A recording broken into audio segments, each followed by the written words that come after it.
Hello les traders rentables et bienvenue dans notre nouvelle vidéo. Nous sommes le 1er octobre, vous en avez l'habitude, qui dit premier du mois dit actualité. En octobre, les marchés pourraient manifester une certaine nervosité, ce mois ayant généralement une mauvaise réputation, notamment en raison des krachs boursiers de 1929 et de 1987. Des opportunités de trading intéressantes sont donc réalisables, bien évidemment, mais la situation économique mondiale appelle néanmoins à la prudence. Comme toujours, n'oubliez pas de laisser un pouce bleu sous cette vidéo et de vous abonner pour récompenser le travail de toute la team Alti. Allez, c'est parti pour les actualités trading à suivre de près au mois d'octobre.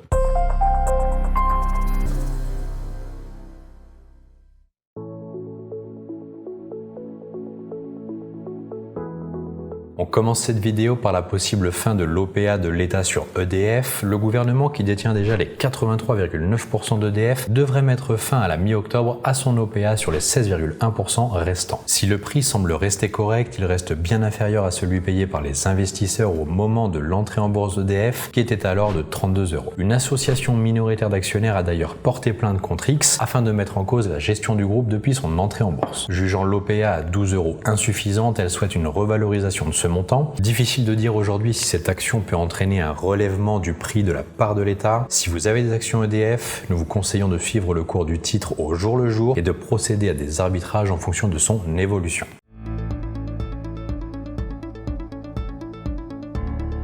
Faisons maintenant un point sur la mission flash sur la taxation des grands groupes. Dirigée par un député Renaissance et un insoumis, cette mission flash, comme il l'a nommé, rendra ses conclusions début octobre. L'objectif est donc de prévoir des taxes exceptionnelles pour les sociétés ayant grandement amélioré leurs marges en cette période économique difficile. Ces députés pensent notamment aux entreprises pétrolières et gazières et celles du secteur du transport maritime qui ont dégagé des profits exceptionnels pendant la crise. Mais cette question divise. Si le ministre de l'économie Bruno Le Maire et le patron du MEDEF Geoffroy Roux de Bézieux y sont totalement opposés, la première ministre Elisabeth Borne a déclaré ne pas vouloir fermer la porte à cette idée. Les conclusions de cette première étude pourraient rendre nerveux les investisseurs. Surveillez donc les actions des entreprises concernées comme Total, CMA-CGM ou encore Engie qui pourraient surréagir aux suites données à ce dossier.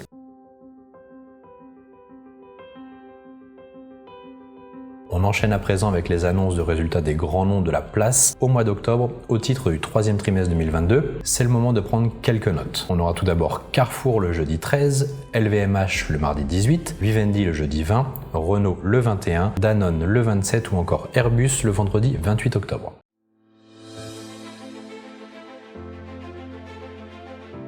Et oui, le procès qui va tenir en haleine toute la planète tech va débuter le 17 octobre. Il opposera donc Twitter et Elon Musk. Le réseau social qui n'a pas apprécié d'avoir été lâché en cours de route sur l'OPA lancé par le fondateur de Tesla compte désormais sur la justice afin qu'elle l'oblige à honorer ses engagements. La juge chargée de cette affaire a d'ailleurs indiqué « Plus l'opération de fusion reste longtemps dans les limbes, plus le nuage d'incertitude sur l'entreprise est grand et donc plus le risque de préjudice irréparable pour les vendeurs est grand également. » Pour l'instant, Elon Musk, qui avait renoncé à effectuer des vérifications d'usage, ne part pas favori. L'homme le plus riche du monde a cependant reçu le soutien d'un lanceur d'alerte, ancien responsable de la cybersécurité de Twitter, et qui accuse le réseau social de défaillance extrême et choquante. Soyez donc vigilants, le cours de l'action Twitter sera probablement chahuté tout au long du procès. Nous vous conseillons donc d'éviter des achats impulsifs en cette période, sauf si les débats tournent en faveur du réseau social.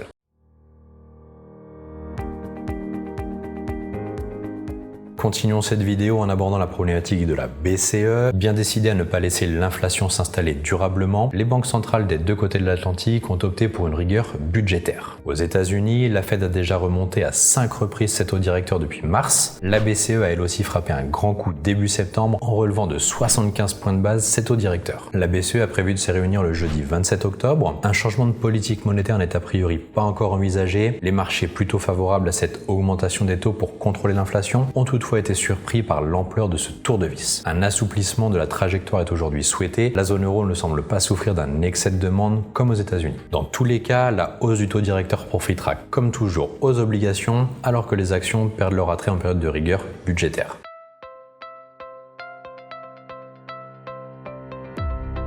Vous avez sûrement entendu parler de la fusion entre TF1 et M6, mais qu'en est-il? Alors que la décision de l'autorité de la concurrence sur la fusion était attendue le 17 octobre prochain, les deux groupes ont décidé le 16 septembre de renoncer à la fusion en raison de nombreuses contraintes imposées, dont la cession à minima de la chaîne TF1 ou de la chaîne M6. Dans la foulée, les actions de TF1 et M6 avaient dégringolé à la Bourse de Paris. Pour Bertelsmann, c'est une course contre la montre qui s'engage désormais. Le groupe allemand est l'actionnaire majoritaire de RTL Group qui détient 48,26% de M6. Or, Bertelsmann souhaite depuis 2021 se désengager de M6. S'il ne trouve pas de repreneur, RTL Group sera contraint de garder M6 au moins jusqu'en 2028, les fréquences de diffusion des émissions étant attribuées en novembre. Dans ce contexte, nous vous suggérons de surveiller avec attention Vivendi, l'entreprise ayant déjà manifesté son intérêt par le passé pour le groupe M6. Les actions opportunistes sont donc possibles en fonction des annonces passées par les différents acteurs en jeu.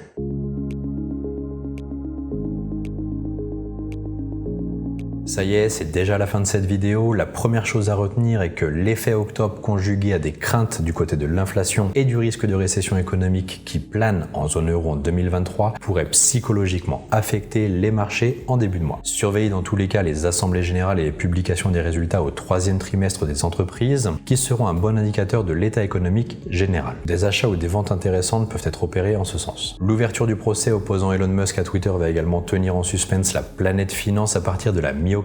Un impact sur certains titres tech n'est donc pas à exclure. Enfin, les titres EDF et M6 seront à surveiller suite à l'actualité très importante entourant les deux groupes. La confiance des investisseurs en octobre sera donc étroitement liée à l'actualité, liée elle-même aux entreprises de manière générale. D'un point de vue purement trading, c'est un mois qui pourrait vous occuper quelques soirées puisqu'il exigera une attention constante et régulière. Dites-nous d'ailleurs en commentaire si d'autres actualités vont retenir votre attention pour ce mois d'octobre. Et moi, je vous dis à très vite pour une nouvelle vidéo et à bientôt sur les marchés financiers.